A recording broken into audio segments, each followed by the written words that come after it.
আচ্ছা, হুজুরের বক্তব্য হাদিস কোরআন শোনার জন্য নিয়ে এসেছেন হুজুরকে, না কে ওই গজল শোনার জন্য নিয়ে এসেছেন? বক্তব্য শোনার জন্য, তাই না? তো আপনার হুজুরে 1 ঘন্টা বক্তব্য রাখছে, তো 8 ঘন্টা 1.5 ঘন্টা সবই যে গজল বলছে গো। হ্যাঁ, এরা বুঝতে পারেনি মানে আপনার হুজুর মানে বুঝতে পারছেন কি? আপনার হুজুরের কথা বলছি, আপনার হুজুরকে বক্তব্য দিতে নিয়ে এসেছেন, তো আপনার হুজুর বক্তব্য দিচ্ছে 1.5 ঘন্টা, তো 1.5 ঘন্টার মধ্যে না তো 20টা গজল বলছে। 20টা, একটা গজল যদি বিনা গানের সুরে হয়, সব গজল গানের সুরে।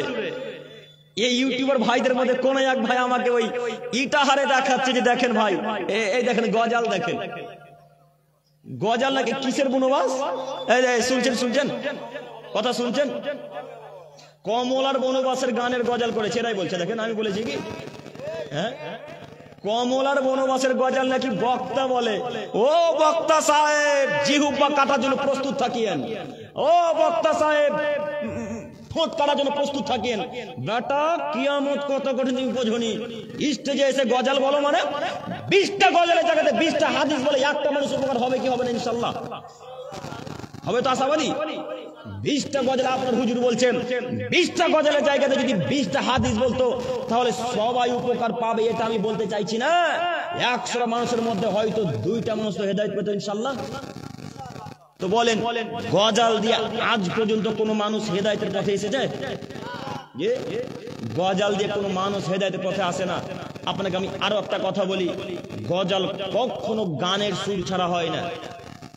গজল কখনো গানের সুর ছাড়া হয় না। একটু না একটু তাকে গানের সুর নিতে হবেই, একটু না একটু তাকে গানের সুর নিতে হবে। আমি আপনাকে একটা উদাহরণ এক্সাম্পল দিই, সেটা হচ্ছে এই 1 বালতি দুধে যদি 1 ফোঁটা পেচ্ছাপ পড়ে যায়, তাহলে সে দুধটা ভালো থাকে না খারাপ হয়ে যায়? খারাপ হয়ে যায়। আমি মানলাম গজলে 99% হালাল সুর আছে, কথার কথা বলছি, আমি কিন্তু আপনাদেরকে সমর্থন করছি না। আবার কালকে ইউটিউবে ছেড়ে দিয়ে না যে আব্দুল কালাম ভাই গজলকে সমর্থন করেছে। জি, আমি জিন্দেগিতে গজলকে সমর্থন করি না, জিন্দেগিতে নয়। আপনাকে এবার আমি বলছি শুনুন, 99% গজলের সুর আছে হালাল, কথার কথা। 1% হারাম গান বাজনার সুর ভরে দিয়েছে। এখন এই 99% মিলে 100% হলো, তো এই গজলটা এখন হালাল না হারাম? জি, আরো জোরে বলেন। হারাম। তো কই আপনার হুজুর গজল বললো, কই একবার নিষেধ করতে পারলেন না? হুজুর কিভাবে গানের নকল করতে পারে? কিভাবে হুজুর গানের সুরে গজল বলতে পারে? হুজুর বাংলা গানেরও সুর করে, হুজুর হিন্দি গানেরও সুর করে।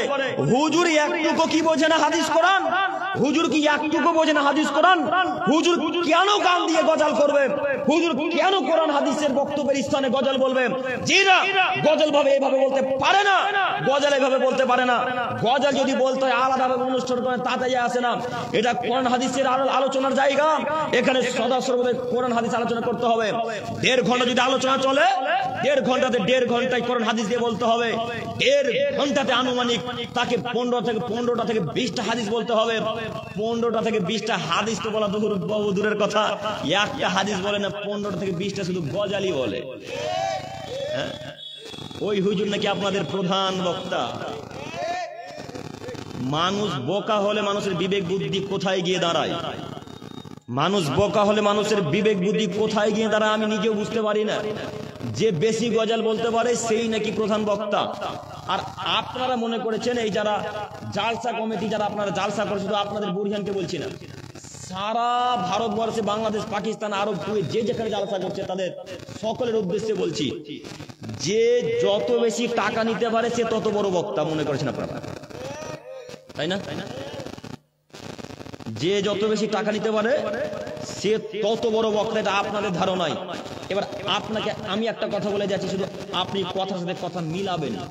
দেখেন, যারা টাকা ধার্য করে টাকা ধার্য করে ডিমান্ড করে বক্তব্য দিতে আসছেন, তারা কটা হাদিস বলছে, আর আমরা যেখানে আলোচনা করছি সেখানে কটা হাদিস বলছে, আপনি একটু শুধু মিলাবেন, কম্পেয়ার করবেন ইনশাআল্লাহ। কাল থেকে একটু কম্পেয়ার করেন, দেখেন তো কে বেশি হাদিস বলছে।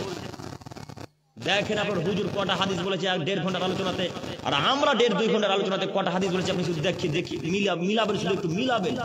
8 ঘন্টা মিলাবেন, 1.5 ঘন্টা মিলাতে হবে না, 8 ঘন্টা। দেখেন কে কোন হাদিস বলেছে। ওই নাকি আপনাদের বড় বক্তা। কিভাবে হতে পারে যে গজাল বলতে পারে, যেই বড় বড় গজাল বলতে পারে, ভালো সুর করে বলতে পারে, সেই নাকি বড় বক্তা, সেই নাকি দামি বক্তা। আর মহিলারাও বোকা, মহিলারা গজাল চিঠি লিখে পাঠাচ্ছে যে গজাল বলেন একটা। ওদের তো বিবেক বুদ্ধি নেই। একটু আগে বলছিল না হাঁটু নিচে বুদ্ধি, এখন ওদের টাকু নিচে বুদ্ধি চলে গেছে। এত বুদ্ধি কম হলে হয়? আপনাকে হতে হবে আয়েশা রাদিয়াল্লাহু তাআলা আনহার মতো, আপনাকে হতে হবে ফাতেমা রাদিয়াল্লাহু তাআলা আনহার মতো, আপনাকে হতে হবে খাদিজা রাদিয়াল্লাহু তাআলা আনহার মতো, আপনাকে আরো অন্যান্য যারা দামি দামি মহিলা আছে, সাহাবীগণ আছে, সাহাবায়ে কেরামগণের স্ত্রীগণ যারা আছে, আল্লাহ রাসূলের স্ত্রীগণ যারা আছে, তাদের মতো হতে হবে। আপনি কোন গজল শুনবেন? আপনি কোন গজল শুনবেন? সম্মানিত দিনী ভাই, আপনাকে বলি, আপনিও গজল শোনা থেকে বিরত থাকেন। এইভাবে গজল শোনা এতটা ঠিক নয়। আপনি বক্তাদেরকে কেন গজল বলতে বলবেন? আপনারা নিজে, আমি দেখেছি বক্তব্যের স্থানে, আমি পিছন দিকে বসে আছি, একজন চিঠি দিয়ে বলছে অমুক বক্তাকে যে একটা গজল বলে স্টেজ থেকে নামেন। এরকম ঘটে কি? কথা বলেন না কেন? ভয় লাগছে নাকি? চেয়ারে আমি আছি না আপনারা আছেন? মারলে কাকে মারবে? বুড়িয়ানের লোক আমাকে। তো ভয় করছেন কেন?